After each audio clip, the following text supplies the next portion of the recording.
જય શ્રી કૃષ્ણ. શ્લોક નંબર 15.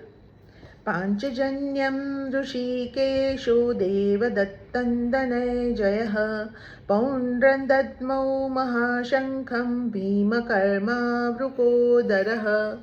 પાંડવ સેનાનું વર્ણન કરી રહેલા સંજયે વિશેષ રૂપે દરેક યોદ્ધાના શંખના નામનો પણ ઉલ્લેખ કર્યો છે.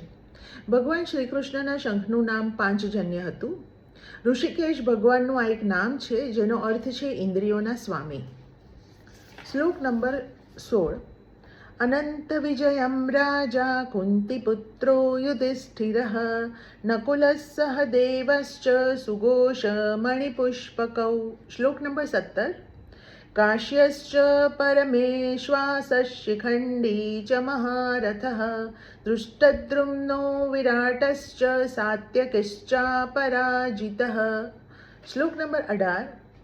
દ્રુપદો દ્રૌપદેયાશ્ચ સર્વશ પૃથિવીપતે સૌભદ્રશ્ચ મહાબાહુઃ શંખાન દદ્મુઃ પૃથક પૃથક. આ ત્રણેય શ્લોકોમાં તે મહારથીઓના નામ છે જેમણે અત્યંત ઉત્સાહપૂર્વક વારંવાર પ્રચંડ શંખનાદ કર્યો. ભીષ્મ પિતામહના પતનનું કારણ શિખંડી હતો. સાત્યકી પણ પાંડવ સેનામાં એક મહારથી હતો. અહીં પૃથ્વીપતે સંબોધન ધૃતરાષ્ટ્ર માટે કરાયેલું છે. જય શ્રી કૃષ્ણ.